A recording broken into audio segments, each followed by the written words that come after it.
Salut, première vidéo de l'année 2018, je vous souhaite plein de super dessins, réussite dans tous vos projets, la santé et tout ce qu'on peut souhaiter en termes d'épanouissement personnel. Alors, on va aborder un sujet, on va recommencer doucement. Vous avez vu que j'ai été assez peu présent ces derniers temps, tout simplement parce que j'ai pris un peu de vacances déjà et j'ai planché sur pas mal de projets qui vont sortir en 2018, très prochainement. Donc j'ai pris du temps, pris du recul aussi pour trouver, je dirais, des sujets intéressants, la bonne manière de les aborder et essayer de mettre tout ça en forme pour bien démarrer 2018. Alors je vous propose pour ce premier tuto de commencer avec quelque chose d'assez classique qui peut paraître assez banal, mais vous allez voir que c'est assez subtil quand on commence à essayer de le croquer assez fidèlement et obtenir quelque chose, je dirais, d'assez fidèle au modèle. Il n'y a pas de sujet plus bête que d'autres, il y a simplement une manière de les interpréter et de bien les mettre en forme. Et c'est ce qu'on va voir tout de suite, on y va.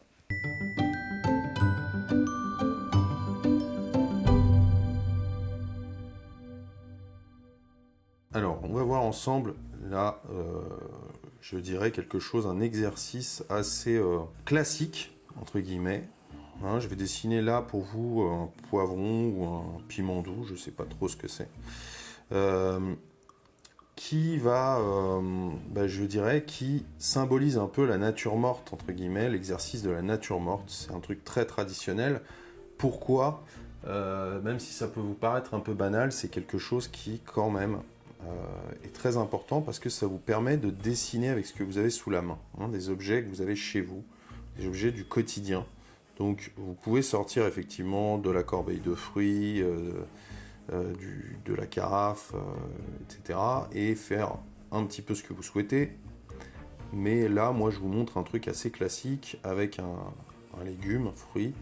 Et après, on va pouvoir, de toute façon, donner vie à notre dessin de la même manière qu'avec un autre sujet, tout simplement. Donc là, vous voyez que j'ai une première ellipse qui va représenter le haut. On va être en légère plongée, en légère vue de plongée. Donc il va représenter le haut. Et il va falloir que j'essaye de faire à l'échelle une ellipse assez similaire dans l'arrondi. Vous voyez, reporter un peu le même arrondi pour qu'il y ait une cohérence dans la perspective. On reporte le même arrondi, même si c'est une échelle différente. Le haut est plus gros que le bas, puisqu'on est en légère plongée. Donc à mesure que l'on descend, eh bien, ça va se réduire. Mais il faut garder une homothétie.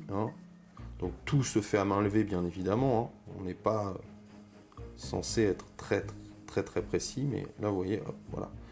Je cerne un peu les choses pour essayer de trouver la bonne inclinaison. Et puis dessiner comme ça. Donc le poivron, c'est délimité en tranches comme ça. C'est assez intéressant. Donc ça nous permet aussi d'avoir des repères visuels pour dessiner. Et puis voilà, donc c'est quelque chose qui est séparé. Et à mesure que l'on descend,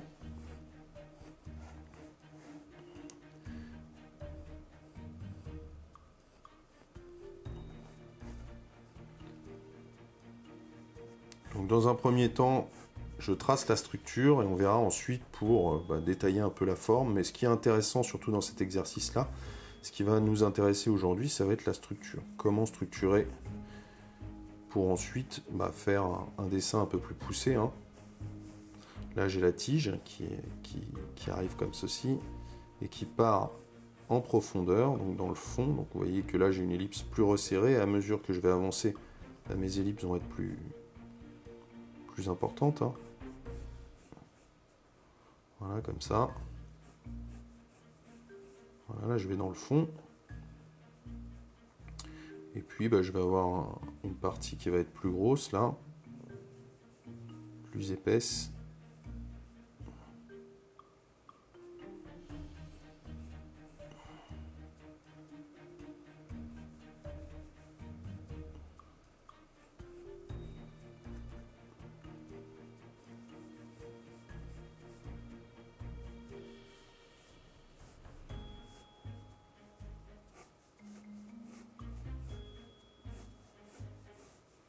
Voilà, donc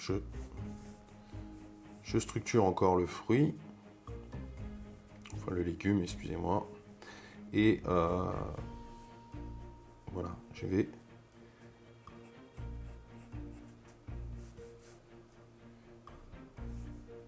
comme si c'était n'importe quel autre sujet, je le traite partie par partie. C'est pour ça que je vous dis c'est pratique d'avoir ce type de séparation, hein, de structure. C'est quelque chose voilà, qui se compose au niveau du dessin de pas mal d'arrondis aussi.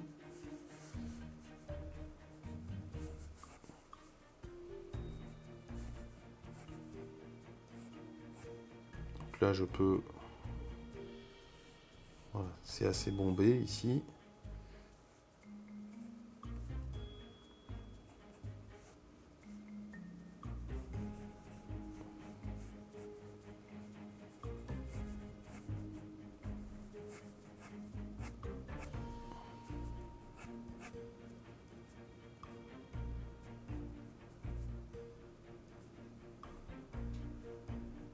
Voilà, il faut bien faire attention aussi au contour, c'est-à-dire qu'il n'est pas exactement comme ça.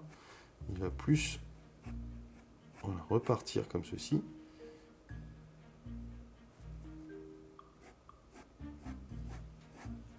Voilà, comme ça. Et voilà, je vais avoir le fruit qui va être... Voilà, la base qui va être séparée en deux comme ça.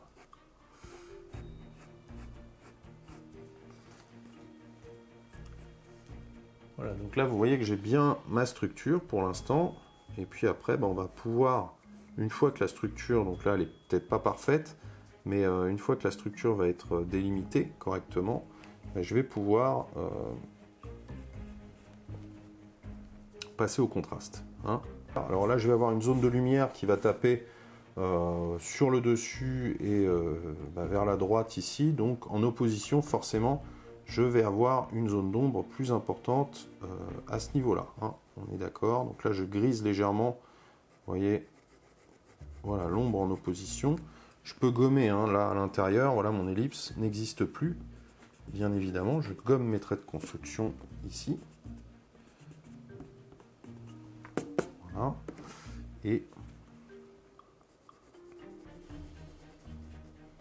voilà en opposition.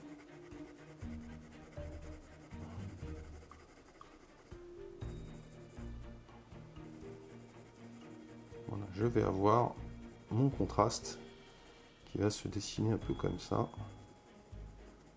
et le fruit contrasté de cette manière. Donc pour l'assise, et voilà, il est important qu'on sente que le fruit, le légume est posé sur quelque chose, donc en l'occurrence il est très important de faire une ombre portée. Donc l'ombre portée ici, à partir du moment où la lumière va taper sur le dessus davantage, donc en opposition elle va se trouver et vers la droite comme je vous le disais, de droite vers la gauche, donc là elle va se trouver à peu près là, mon ombre portée, hein, comme ceci. Et puis il faut bien l'inclure, c'est important de l'inclure, donc il y avait mon ellipse pour m'aider à tracer la base, et il faut bien suivre ce mouvement et cette dynamique pour avoir une ombre portée qui soit cohérente.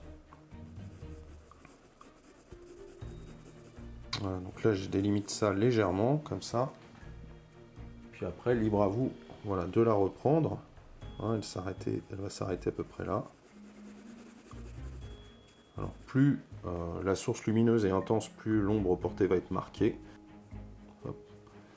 Voilà, donc là c'est la base avec voilà, quelques détails. Là effectivement c'est une partie dans l'ombre hachurée aussi.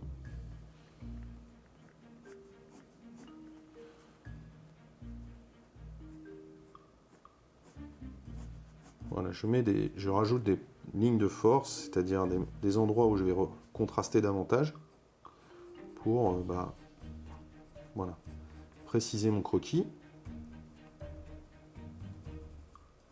Voilà, puis là je viens dégrader ici.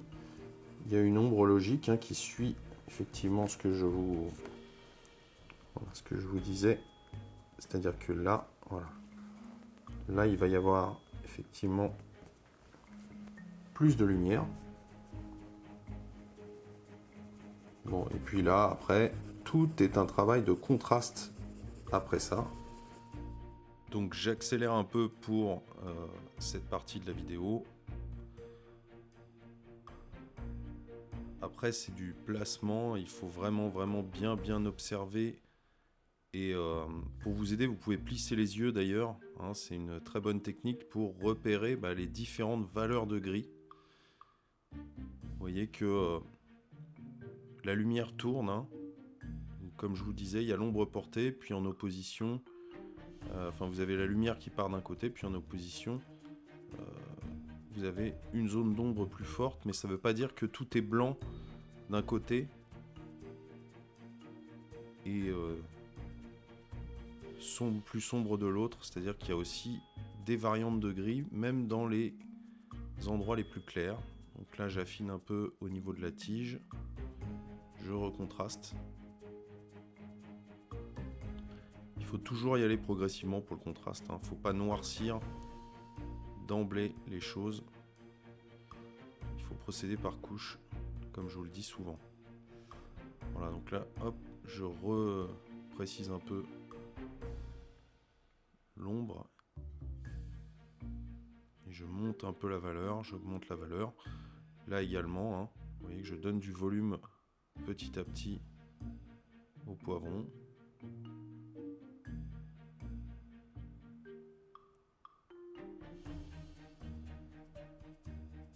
Voilà, il faut bien travailler aussi les zones de transition, c'est important. Entre les différentes variantes de gris. Vous voyez que voilà, ça prend forme petit à petit.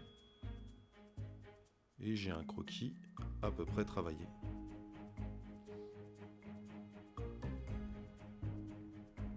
C'est un très bon exercice pour créer le volume, parce que c'est des choses qu'on a peut-être aussi peu l'habitude de dessiner. Donc entraînez-vous avec des objets, ce que vous avez chez vous, des objets usuels ou des fruits, à faire des natures mortes, parce que il n'y a pas de sujet qui valent mieux qu'un autre. C'est vraiment quelque chose... tout est intéressant à dessiner.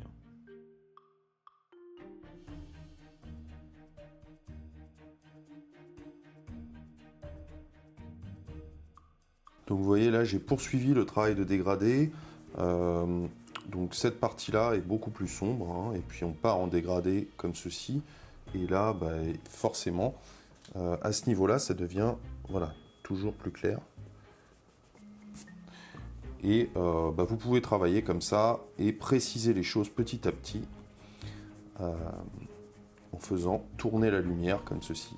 Voilà pour cette petite démo. Donc on peut encore poursuivre le contraste et vous avez quand même une base pour, je dirais, poursuivre votre dessin. Voilà.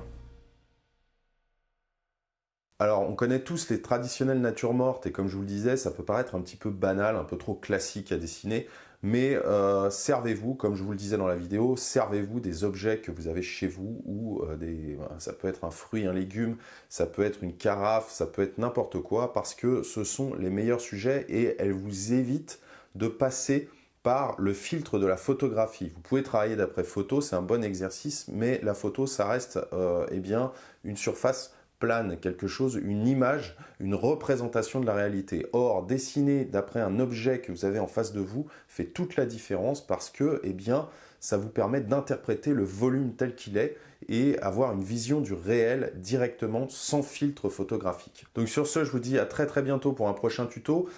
Pour info, pour ceux qui me suivent sur les réseaux sociaux, j'ai ouvert un compte Instagram il y a assez peu de temps, et vous pouvez retrouver des dessins que je fais ou que j'ai fait, qui sortent un petit peu des tutos traditionnels. Donc je débute sur Instagram. Ce qui me plaît dans Instagram, c'est le côté instantané. Je fais un dessin, je le prends, je prends un détail, je prends une photo, et donc c'est quelque chose de spontané et de rapide, et c'est ce que j'aime. Pour les gens qui veulent me suivre et en savoir un peu plus sur, je dirais mon quotidien avec des dessins que je peux produire en dehors des tutos, je vous invite à vous abonner à mon Instagram. Sur ce, bon dessin, je vous dis à très bientôt pour un prochain tuto. Salut!